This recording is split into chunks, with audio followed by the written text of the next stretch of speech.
Hey guys, it's Boggs, and I'm going to try and jump on that content bandwagon here, get some analysis out on the eve of DreamHack Anaheim, DreamHack Open Anaheim, taking place from February 21st through 23rd in beautiful Anaheim, California.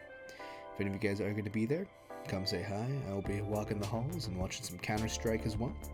So, hope to catch some of you guys there to boot. But let's get into some of the analysis here. We got a really interesting group of teams today.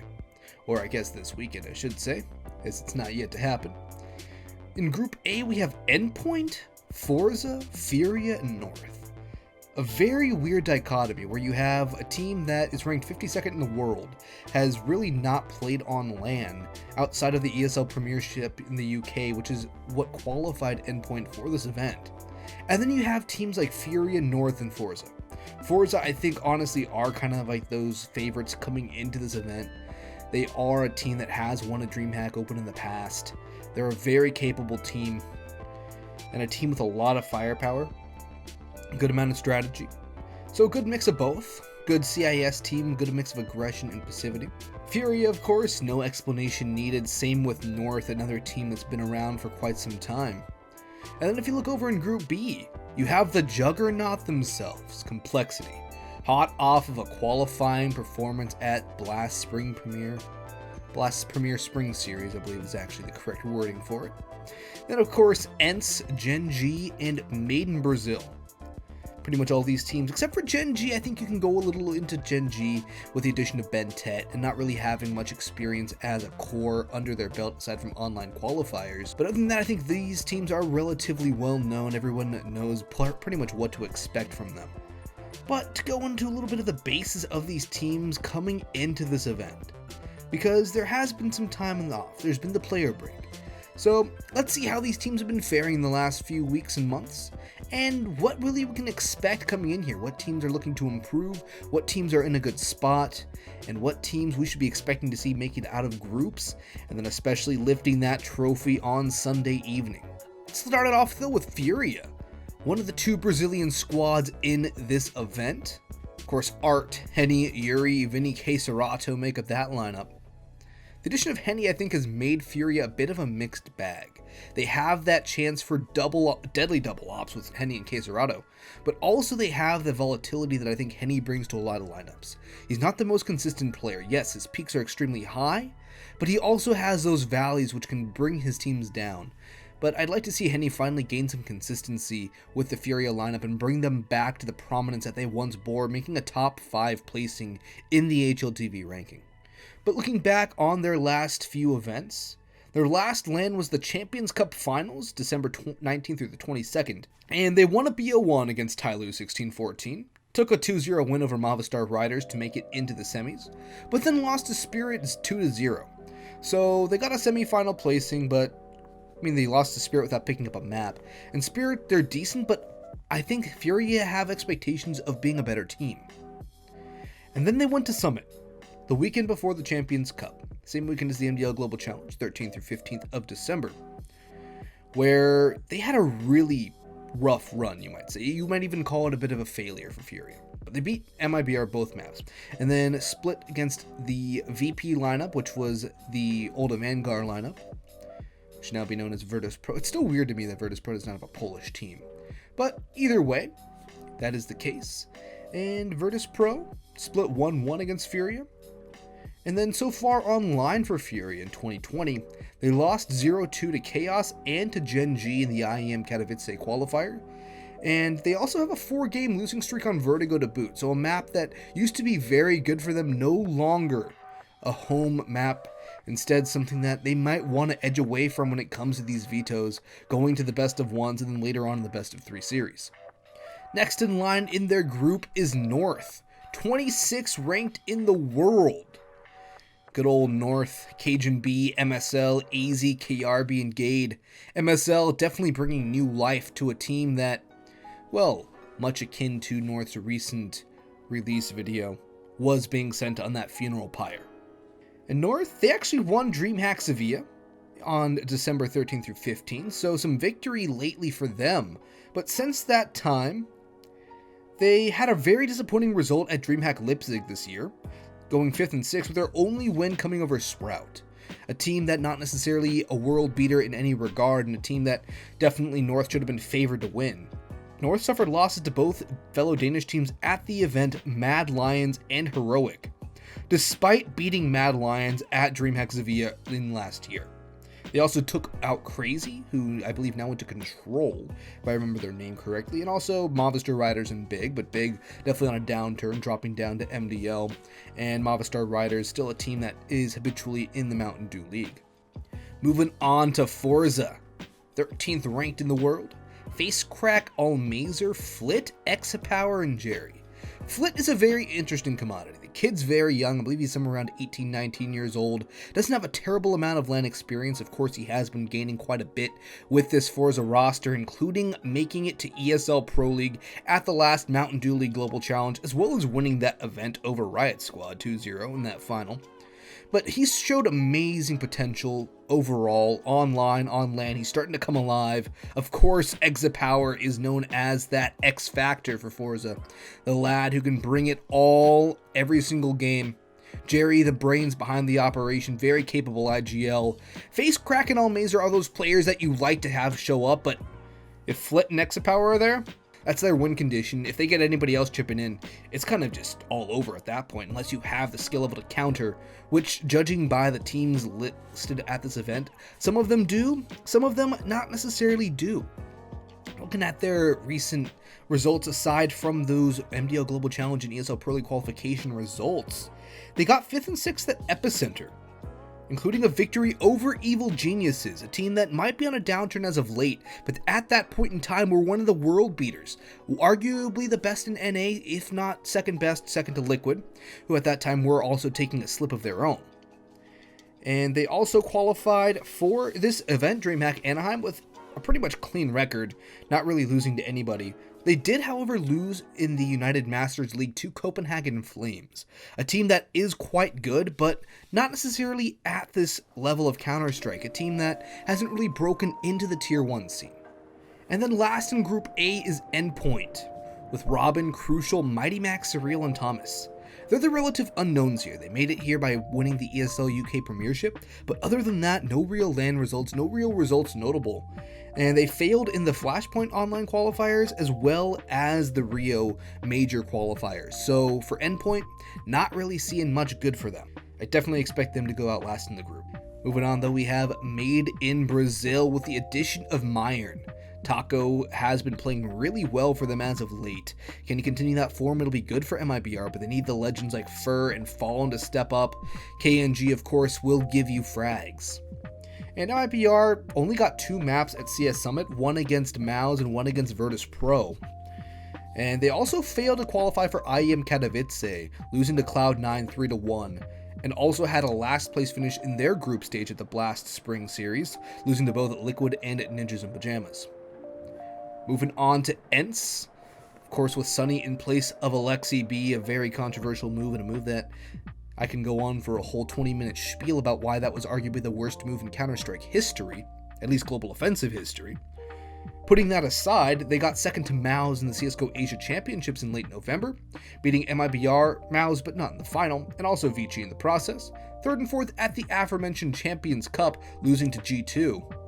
And they beat Tyloo, Movistar Riders, so bit of props to them. Other than that, though, they failed to qualify for IEM Katowice and also went out bottom of the barrel at the Ice Challenge, with 2-0 losses to both Godsent and OG. Of course, OG, a team that's starting to show some real promise, including at the last Blast Spring Series, but Godsent, I don't know if you could really justify losing that for a team ranked 11th in the world and a team that got second at the last major. Gen.g now with the addition of Ben Tet, looking a lot more spicy in the American qualifiers with only one qualifier under their belts with the addition of the Indonesian star. For Gen.g, they made it to DreamHack Anaheim. So, good qualifier for them. And Ben Tet, big reason why they made it to this very event. And lastly, we come to Complexity. Rush, Config, Poison, Oboe, Blame F. If you've been following Blast, I'm sure we're all aware of what this team is, what they're capable of, taking down Astralis 2-0, Vitality by the same scoreline, and making it to the playoffs of the Blast Spring Series. However, in 3 chances they failed to qualify for the Rio Major, and they lost 2-1 to Smash, a team of relative unknowns unless you followed the Tier 3 European scene. Bit of a rough showing from them online, however on LAN, a completely different face. I would love to see that form from Complexity coming in here, but also there has been plenty of time for coaches and analysts to analyze how Complexity play and figure out counters to them. They came into that Blast series as the relative unknowns, the underdogs, the Rocky story, but now they are at the top and there are people gunning for their spot, looking to take out the Juggernaut. Now that we've gone over all of our teams though, let's go ahead and check out the opening matchups. Furia versus Endpoint. As we can see here, Furia's ban coincides perfectly with Endpoint's first pick, Dust 2. I think that if Endpoint were going to have a chance, it would be on an equalizing map like Dust 2. Of course, Inferno is a bit of an equalizing map, but just by raw skill alone, I have to favor Furia on a map like Inferno. I don't necessarily see it going to Vertigo. I don't necessarily see it going to Train, and for Endpoint, you really had that one win condition of Dust 2, and that will be Furia's first ban. So I don't see Endpoint picking this one up at all, and of course I see them losing to either ENCE or Gen.g in that GSL final. Then for the second match, we got North versus Forza. This is going to be a very interesting one, as both of their bans are Vertigo. Moving on to the second bans, Dust 2 is not liked by Forza, not necessarily liked by North either. They do have a 4-map winning streak on it, but they don't play it that often. They played it 4 times, they've won it 4 times. So it's not a map they necessarily go for, but they're happy to play it if it does come through. Both teams love Inferno, with Forza having a 5-map winning streak on the map. They've played it 13 times, they have an 85% win rate on it, so Inferno might very well be coming through. Train also very strong for Forza with a 6-map winning streak on it. However, that's a map that North can play, they cannot play, but recently they haven't really won anything on it, so I would expect North to try and shy away from that map. Maybe Nuke will come through here. Forza's 7 maps 1 out of 14. But I'm thinking Mirage, Inferno, Nuke, probably the maps that are going to be coming through here. One of those 3. If it goes to Inferno, it's going to be a slugfest and a great match to watch. Overall, though, I think this matchup between Forza and North is probably the best map of the opening series for DreamHack Anaheim. Definitely one you will not want to miss. And one that can go either way, but I am going to give the edge to Forza. MIBR versus Complexity. Based off of Blast alone, I would say Complexity. Based off of recent MIBR performances, I would say Complexity. Based off of recent online performances from Complexity, I would say it's a 50-50 coin flip.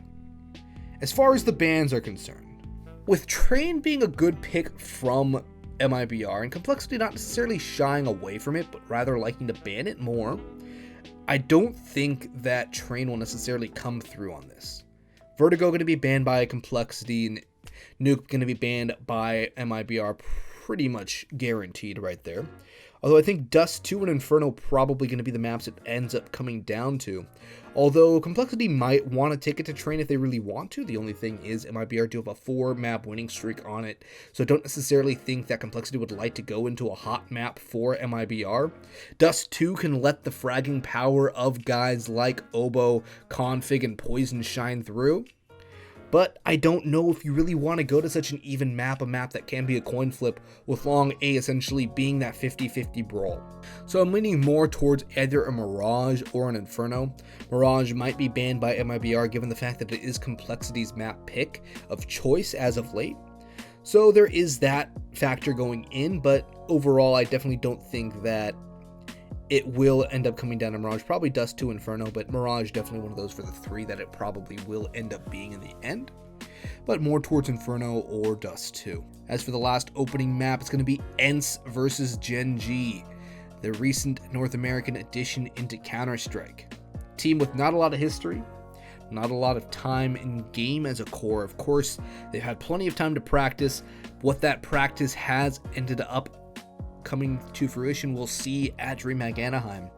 But I don't necessarily expect a lot out of Gen.g. I expect a lot out of Bentet.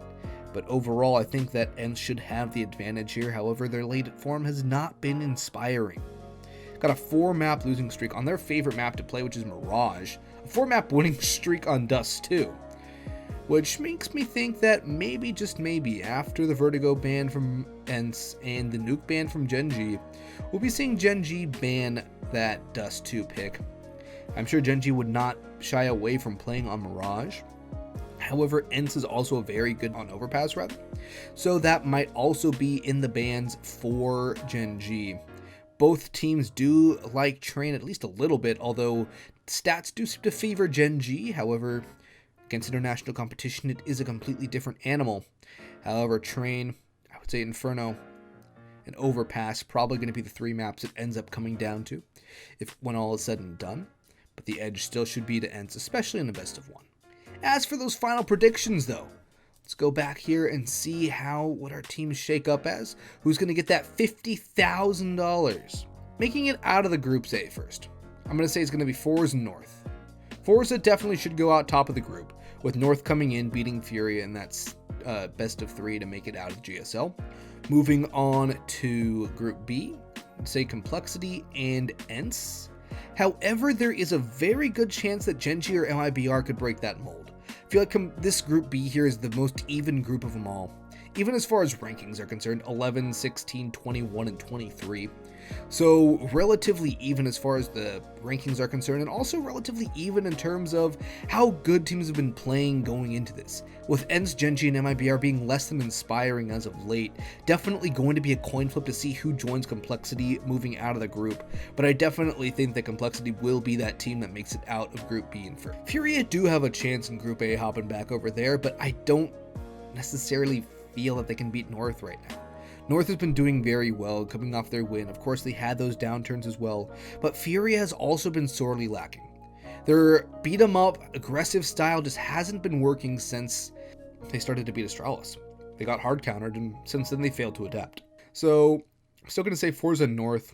Slight chance for Furia, a bit of a chance here, but I wouldn't put my money on Furia. Moving on to the final winner. I think it's going to come down to Forza and Complexity. I think Forza will probably win it. They've had time to analyze how Complexity play, and they have firepower equal if not greater than the whole of Complexity. Of course, Complexity have those great 3 players I already mentioned. Obo's been doing phenomenally as of late. Poison's nuts, so is Config.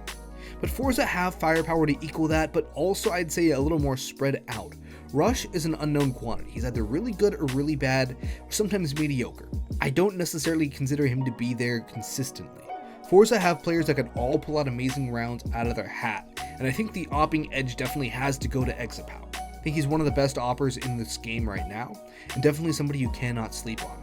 However, if Complexity can pull together a performance like what they put at Blast, I definitely think they will take it, but as of right now, as of what I've seen of late, and Complexity's form at Blast not necessarily being the known commodity, but rather the anomaly, I think that Forza do have the edge, but it should definitely come down to a final between these 2 teams. Probably will go all 3 maps and will be a great final in the end. But I am going to give my edge to Forza, especially if Flit can pop off. The experience he's been getting on LAN, I'm expecting a lot out of Flit. We'll see how it all ends up unfolding. Definitely Forza Complexity final. Forza has the edge in my opinion. But of course, never know how things may change on LAN Counter-Strike. Love to hear what you guys think though down in the comments. Don't forget to leave a like on the video, subscribe if you enjoyed, and I hope to see you guys for some more analysis and more predictions. It's starting to get into the nitty-gritty of the early event season, and I hope to see you all in the next video. Thanks for watching, and peace out.